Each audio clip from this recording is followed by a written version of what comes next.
Welcome to the Shiawarma show.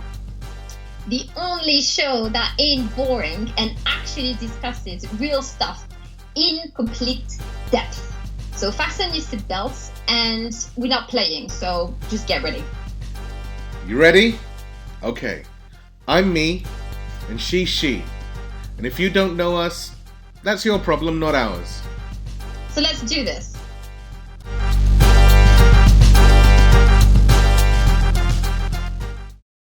So welcome to the second episode of the Shiawarma show.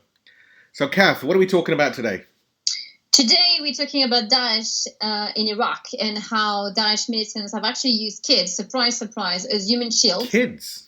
Yes, kids. Some other people have done that before. Yep. They're called Zionists. Yep. And now the Daesh people are doing it. So it's an interesting development, to say the least. So I'm going to let you do the honors and actually tell our listeners, what exactly happened. Well, apparently, just like the Israelis before them, you've now got this bunch of nut jobs called Daesh, they've kidnapped, and this is just one of the stories. I mean, there's going to be so many more because, how much we actually get out of the news is just a fraction of the real insanity that's going on over there. So nearly 200 children have been kidnapped by Daesh, and they're being used as human shields. Where? Well, right now, everyone should know that there's a battle going on for Mosul, for the city that became the capital of Daesh in Iraq. And, it's famous. You had that clown, what's his name? Abu Bakr Baghdadi. Don't even say his name. It's just like, it actually makes me nauseous just to think about that. And but let's just say that Iraq, the Mosul is actually the Aleppo exactly. of Iraq. So that should give people an idea of just how important it is to actually free that city. And of course, you had the crazy psycho sociopath just doing his, vomiting his hate from a mosque over there. Exactly. So now, because the Iraqi army and the Hashd al-Sha'bi, that's the resistance forces in Iraq, are making a lot of headway, and you could say Mosul is very close to being cleansed. You've got these cowardly, pathetic, disgusting, filthy Daesh subhuman scum grabbing children, kidnapping children. Why are we surprised? We're not. Because seriously, why are we surprised that they're actually stooping as well? If you recall just a few years back, with the Yazidi, how they actually stuck, I think it was 1 million people on the mountains, starving them. Exactly. Just because, they just decided that they were apostate, whatever that means, when you call Daesh. And the world cried for 5 seconds, and then I completely forgot those people. Exactly. It was heart-wrenching. And now you have them actually kidnapping kids. They've done so many horrible, disgusting things to Mosul, but now you're kidnapping the kids. You enslaved their women. You terrified, the people of Mosul. And you have to remember that Mosul is actually majority Sunni, so you can't even have the argument that, it's a sectarian thing. It's not sectarian. Not at all. Because clearly you're actually hitting and hating on those people, this school of thought within Islam that Daesh is actually claiming for itself. Exactly. So the argument is not standing. And that what they became apostate as well? Well, this is the thing with Daesh. We discussed this in the last episode, that this Wahhabi takfiri mentality that Daesh follows is the same junk that the Israelis promote and do to Judaism, and they call it Zionism. So, one could say that Zionism and Wahhabism are synonymous, and it really is. If anyone was in any doubt as to what Daesh actually is, it is the child of the alliance or association or whatever, I leave that to people's imagination, between Saudi Arabia and the Zionists, and they've got together, got a room maybe, I don't know, and out popped Daesh. And that's what it is. That's really what it is. You had America, Britain, France, everyone, being the midwives and the nurses and the hospitals and all of that. Oh God, now you're giving me mental images, but I don't even want to think about this. But I say, let's just put that genie back in the bottle because it's just not funny anymore. Do you know the thing that actually really, really makes me angry? And I do get angry because my red lines, whenever you say Wahhabism, if you know me, I'm just going to go off on a tangent and get angry. Oh, yeah. But here's what's really annoying is that the Western hypocrisy. Yep. Because you have them cry and shed tears, beautiful tears in front of the camera, saying, oh, those poor people and those poor children and whatever. What is it that you're doing? Because we have to remember that if those Daesh psycho right now in Mosul are actually capable of offering some kind of resistance to the Iraqi army, it's because they have been empowered. Well, if you want to talk about empowering weapons. If you want to talk about empowering, just cast your mind back a few months, where you had this group called I think they were called the Nuruddin Zinki group or something crazy like that, and they beheaded a young 12-year-old kid. Is that like a band or something? The Zinki group? I have no idea, but this is what they're called, Nuruddin Zinki. They're part of al-qaeda, Daesh, and FSA, and all of this. Okay, so gibberish. It's one of those let's rebrand horror and just call it something else that it sounds like a cartoon or something. Exactly. So these guys on YouTube or whatever it was, they cut the head off a 12-year-old Palestinian kid. Oh, right? I remember that. Yep. And then after they found out that actual guy took a picture, I think it was with Merkel. Correct. Or some other European official. It's kind of, it's a problem. It's a problem. It is a problem when you're actually associating with not war criminals. But it's actually worse. Utter nut job. But Kath, it's worse. It's worse because you had the West turn around, you had America, Britain, all of these Muppets turn around and do what? For a few days, you had the media saying, oh my God, these people are terrible. They're terrible. And then literally weeks later, if not days later, they turn around and say, these are the moderate rebels. I mean, come on, really? Oh my God. Okay, this is when I wish I had actually a button that could play like the Jack Nicholson, you can't handle the truth. Are you serious right now? You mean those guys? Okay, hold on a second. So you mean the moderates in Iraq, but then when they come to the UK or in Belgium and they commit, terrorist act, then it's a crime against freedom everywhere. But this then comes... I want to know, please tell me, what is it that happens when you've reached, London Heathrow that turns a moderate psycho into like a full-blown, crazy person? What is it?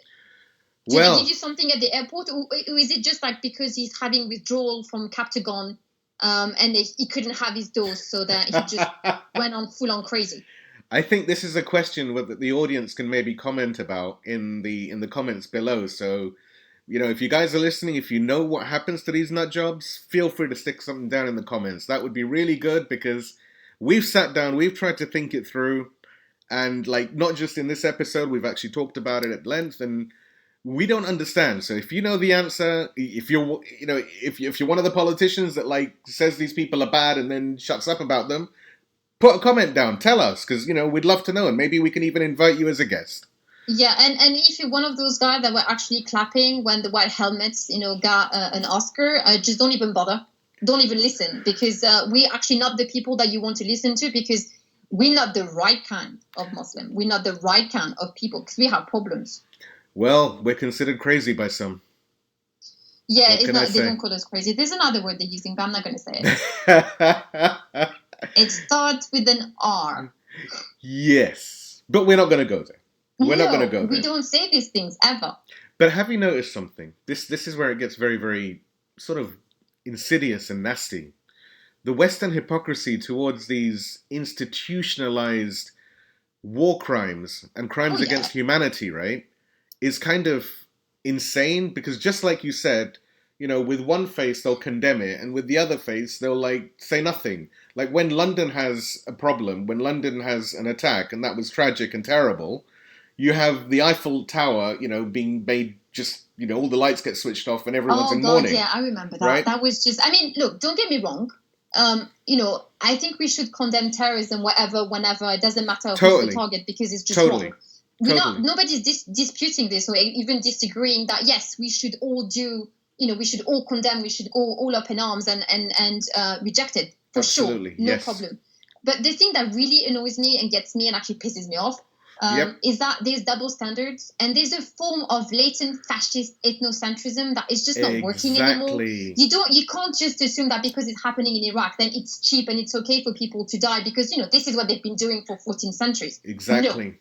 Blood is not cheap, especially when we're talking about the blood of the innocent. And I don't care where you come from. I don't care what is, your skin color. Because at the end of the day, that's just geography. I mean, seriously, if you have a problem with brown people, then don't get a bloody tan and just get over it. Don't move to Norway and just, stay in the Arctic Circle. Hey, look, there's Because not wrong with it's Norway. insanity. I mean, you're judging people based on what? Skin color? Really? Like the exposure to the sun? The thing is, this type of mentality that some of these organizations and people have, this is something which, like you say, it's got fascist undertones, but it's worse. It's blatant racism, but they don't call it racism because it's the wrong way, or I don't know what it is. Because racism is bad. Don't you know what it is? They're actually trying. This is the same thing that the Zionists are doing anyway. Do you know when they're claiming victimhood away from the actual victims? Exactly. And they're actually kind of deflecting or projecting their own crimes, those crimes that they themselves are committing, onto their victims. So you basically got doubly screwed because you turn into the bad guy, and there is nothing that you could do or say because they keep saying and victimizing you. Say, no, you're the one, you're the criminal, you're the this, you're the that. And the thing is, people just, are just going along with it. Why? Because they are capable of buying enough media airtime or, enough spaces. I don't know, Washington Post, New York Post, and Al Jazeera or whatever, CNN, Fox News. I mean, Fox News. Fox News is not a news channel. Let's make that very clear. Fox News is comedy. It is not a news channel. Fox News is an Orwellian reality that has captured like. And I think that Hannity actually is not a real person. He's a hologram. Yes, exactly. See? He's a hologram. He's a neocon hologram who's being projected from Riyadh. And actually, it's Mohammed bin Salman speaking. Are you sure it's not Salman himself? No, he'd forget. No, because he can't remember his name half of the time. So it can't be him. It has to be Mohammed. It makes sense. Because actually, they own majority share in Fox News, so that would make sense. Yes, this is very true.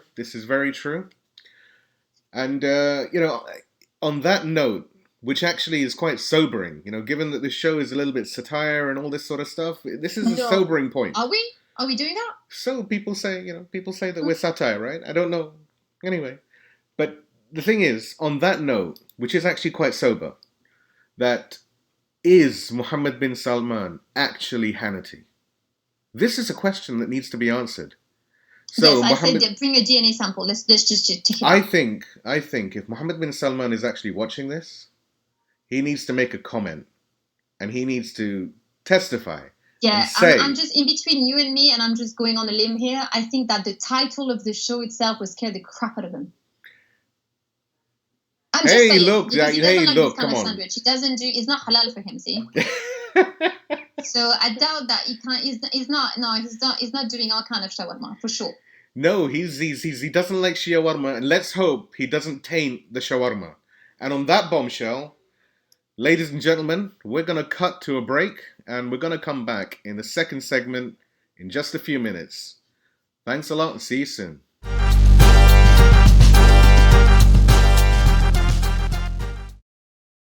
Right, welcome back, and this is the second segment of our episode today, and we need to look at Iraq because Iraq is important in all of this. Iraq actually serves as a blueprint, an interesting blueprint for the entire architecture of the terror complex. Now, before any Iraqis get really upset with me, I'm going to try and explain this.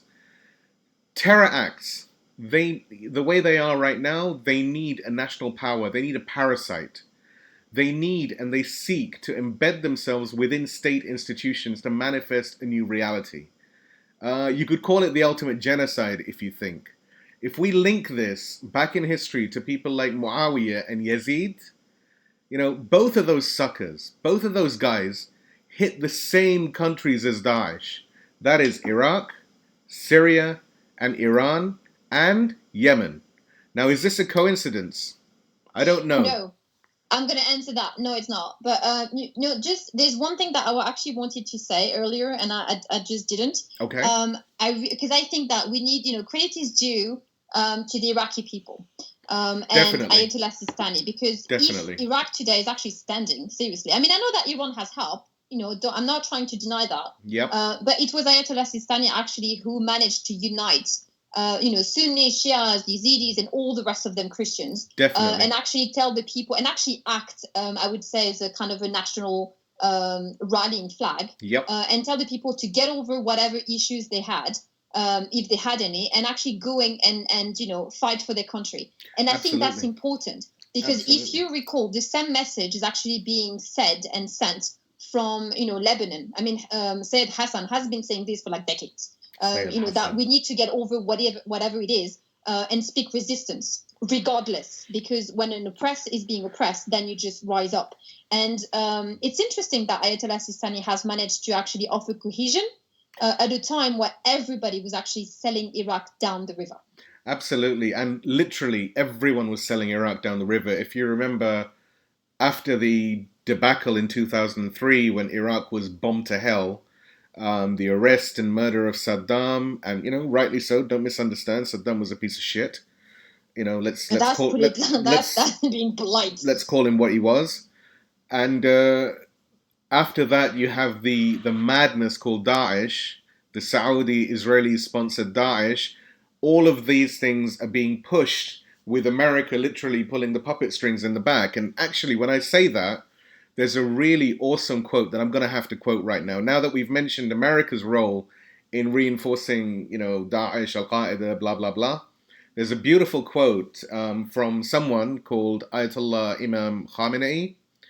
And he said, "Today, there are very few people who remain uninformed about the role of the United States of America in creating or at least reinforcing and arming al-qaeda, the Taliban, and their ominous successors."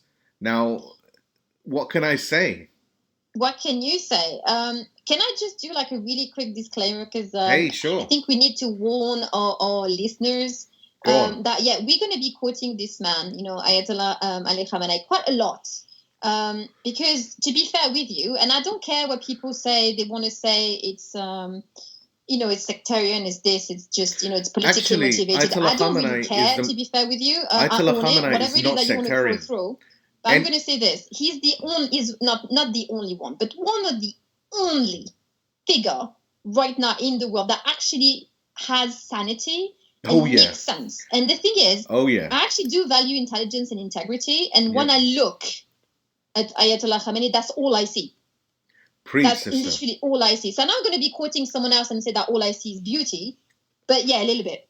Well, the thing is that with Ayatollah Khamenei, number one, even if some idiot says that, oh, he's sectarian, actually anyone with half a brain who goes and reads or listens to anything Ayatollah Khamenei has ever said, he is 0% sectarian.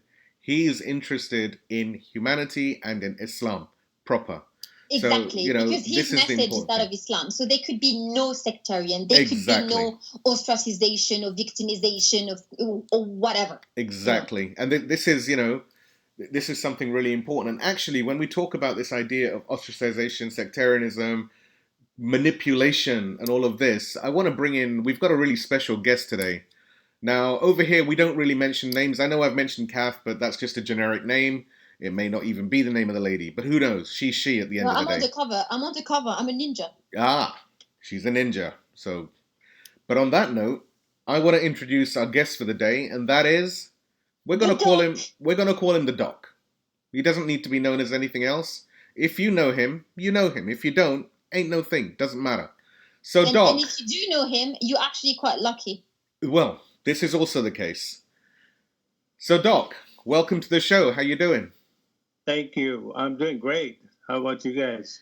Yeah. We're not doing too badly. I mean, you've been listening in, and we've been talking about these nut jobs of Daesh and all of these things, and they do a lot of like, not only do they do the generic terror, if you can call it that, but they also do the ongoing terror that destroys generations. Things like human trafficking, prostitution, slavery, exploitation. Drugs, etc., etc. So I want to get your take on Daesh. You are a doctor, you're a psychologist. I want to get your take on what makes these people tick. How do they do this stuff? There's an internal clock that goes TikTok.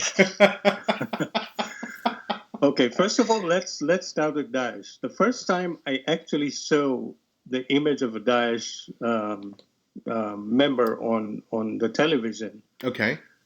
my natural instantaneous reaction was roses are red, violets are blue. God made me good looking. What happened to you? I was like, oh my God. Well, you don't respond to the good looks. What's wrong with you? And then I kept on thinking and I thought, what are you going to do for a face when the baboon wants his butt back? I think the baboon's going to take offense to that. No, actually, yeah, that's mean because I said they're protective, they're under protection. Baboons are precious to the environment. I mean, Daesh, you could actually waste and actually be healthy. Daesh is just a waste of air. But no, really, in your medical opinion. And then I saw a whole bunch of them and I thought, hell is definitely wallpapered with your deleted selfies. For God's sake, it's got to be it, man. Because these people are just, sometimes you think like, why didn't you slip into something more comfortable like a coma?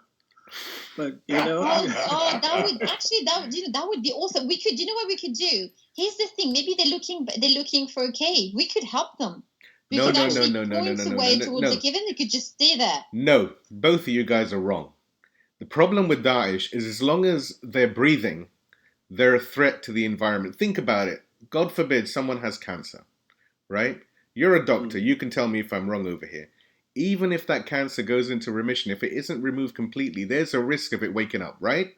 It's absolutely true. Yep. So the only thing that needs to happen to Daesh, to the Israelis, to the Saudis, to all of these scum of the earth is very, very simple. The air needs to be pulled out of their lungs and replaced with lead. So in other words, their entire gene pool needs to be chlorinated. Completely. Okay. Because there is something wrong with that. Completely insane.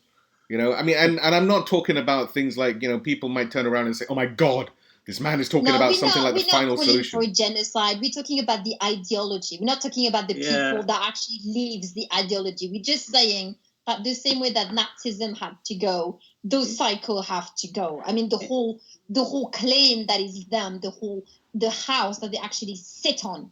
Exactly. Just the ridiculous legitimacy that they're actually claiming for themselves when they're just an abomination needs to go. And I'll put this out there. I'll put something else out there. If any Daeshi person is, for whatever reason has decided to watch this show, if that Daeshi person renounces the insanity that declares other people unfit to exist, then believe me, we have no quarrel with you. I would invite you. I need an exorcism. They need an exorcism. Yes. And then I want a certificate from the exorcist that it actually worked. Yeah, because they always look like their faces caught fire and somebody tried to put it out with a hammer. Can I just say? And I think I think you guys are going to agree with me. The thing is, we were actually told that those guys were going to come and that they would dress as they dress and talk as they talk and everything else in between. I'm just saying, so it's not like it's a big surprise. Exactly. We knew. And the thing is, look, let's bring this back a little bit. You've got the whole idea of Daesh, right? What they do, the terror, the trafficking, the exploitation, the drugs, blah, blah, blah. All of this stuff, right? Yet they talk about, and this is the thing that actually sickens me right to the inside. They talk about Islam. And they say, yes, we're implementing Sharia and all of this stuff.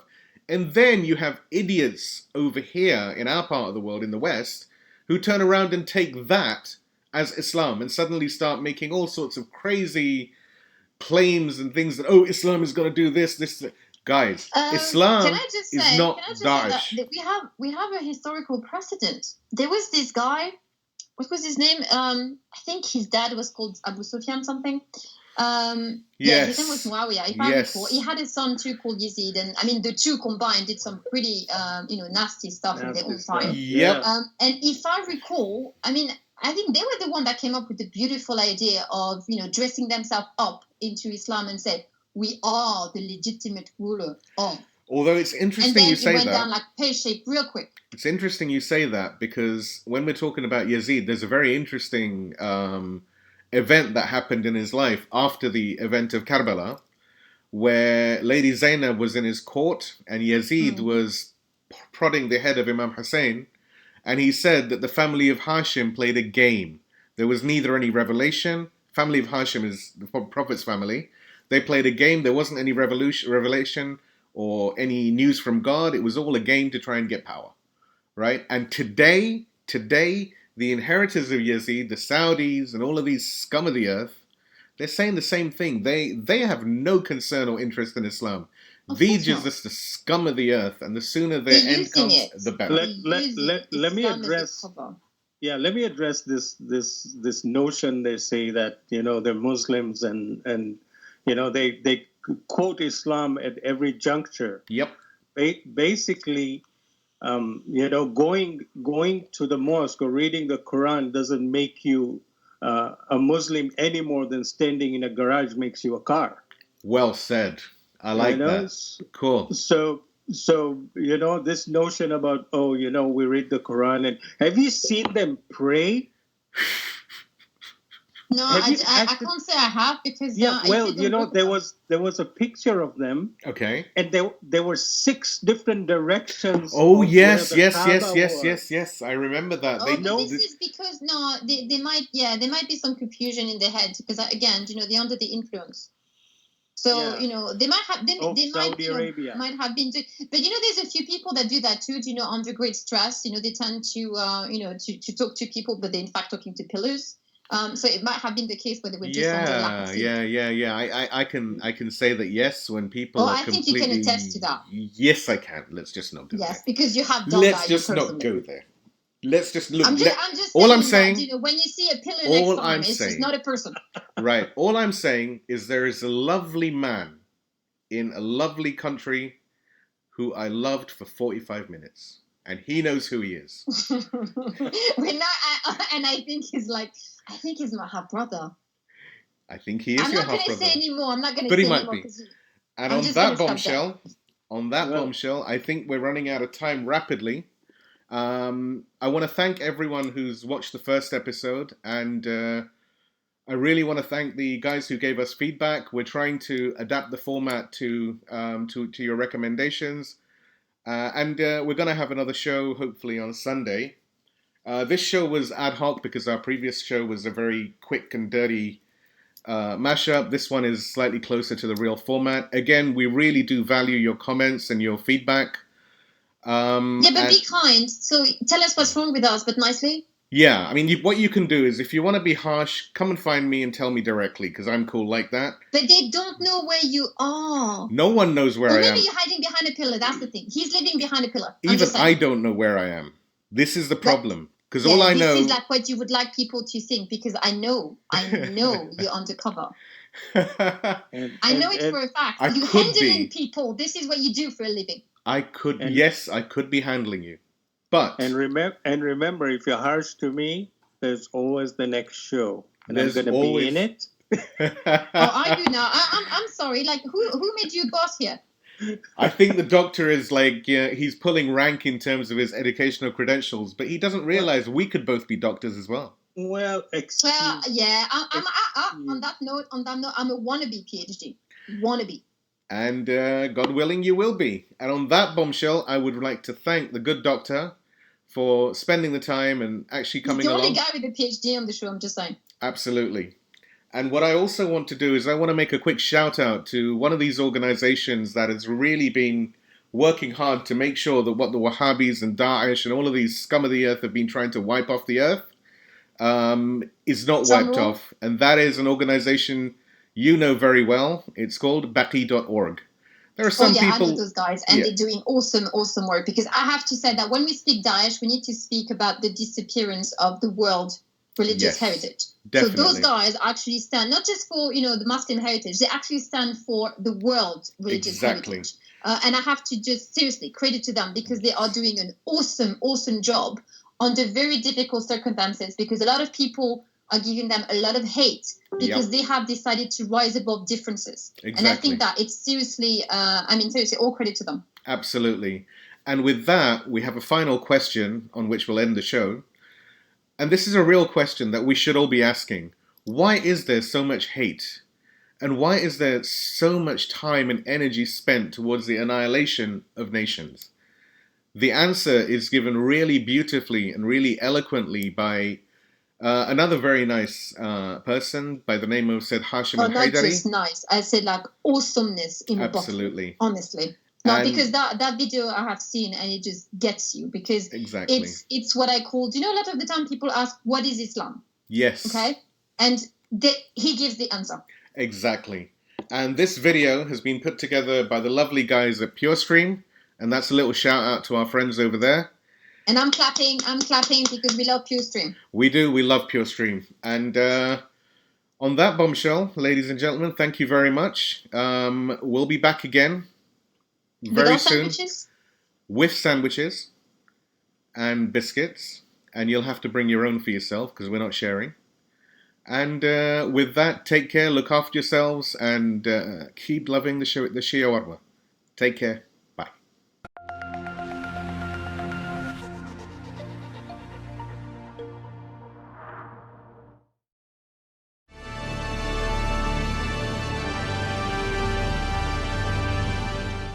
لو احنا كنا موجودين وجئنا مخاض من المدينة إلى مكة، التحقنا إشاعات كلام تضعيف تقوية، وصلنا إلى ليلة العاشر بعد اللتية والتي يجي الإمام يقول جزاكم الله عني خير الجزاء، أنتم في حل من بيعتي، أنتم الآن أفضل الأصحاب. يعني هذا المخاض مو سهل كان، لأن بالمناسبة امتحان السيف مو أشد الامتحانات، امتحان الاستهزاء أصعب، امتحان المصاحف كان بدليل ذكرنا مال الصفين، امتحان المصاحف كان أصعب من امتحان السيف. ليلة العاشر واحد إذا يجي الإمام يقولنا أنتم في حل من بيعتي، يعني بعد مو واجب تبقون، وإذا تروحون ترجعون لبيوتكم مو حرام. هذا الليل قد غشيكم فاتخذوه جملا ليأخذ كل واحد منكم بيد رجل من أهل بيتي والله وياكم. المطلوب بس هذا الرأس، بس الحسين. هسه احنا نجي نفكر نحسب حساب فقهي على الفقه. خو بنقول البقاء مو واجب، سقط التكليف لأن المعصوم ما يشاقه، الذهاب مو حرام. زين أخاف نبقى، هاي الأخاف مالتنا الاحتياطة، أخاف نبقى وباكر أكيد نقتل، هو يعني 30,000، أخاف إلقاء هنا النفس بالتهلكة تصير. لا مو بس هاي، أنا أقول إذا نرجع للمدينة وتروح المكة، خو الإمام حيقتل، الإمام ما يطلعه. خو إحنا ياهو الأحسن كنا نروح ننقتل، لو نروح واحد يفتح له فضائية، واحد يصعد منبر، تفتح لك مجلة ذاك جريدة ونبلغ للإمام الحسين. لذلك أنا دائما أعبر تعبير من باب اللي حتى لا تنسى، مرات كنت تطلق شعار، أنا أقول ليلة العاشر اللي متمسك فقط بالفاء والقاف والهاء حد هذا ما ينجو، اللي يحتاج عين شين قاف. العاشق بعد ما يقدر يترك، العباس يقدر يترك معشوقه ما يقدر، لذلك يقول قبح الله الدنيا بعدك. من يحكي فقه، من يحكي احتياط، الاحتياط سيدي مولاي ان نبقى وياك. شوف هاي بعد غير منطق. لذلك احد العلماء هو لطيف، يعني حكايه كلش حلوه من سنوات 30 سنه سامعها منه. احنا عندنا الان من نجي في كتاب العقل والجهل، جنود العقل، وسامعين هاي الروايات جنود العقل والجهل، يعني بين العقل والجهل اكو صراع، فمن يكون ينتصر؟ العقل ينتصر على الجهل في داخل كل انسان. بس يقول من ينتصر العقل وراه يبدي صراع ثاني بين العقل والعشق، فليكون ينتصر منه العشق.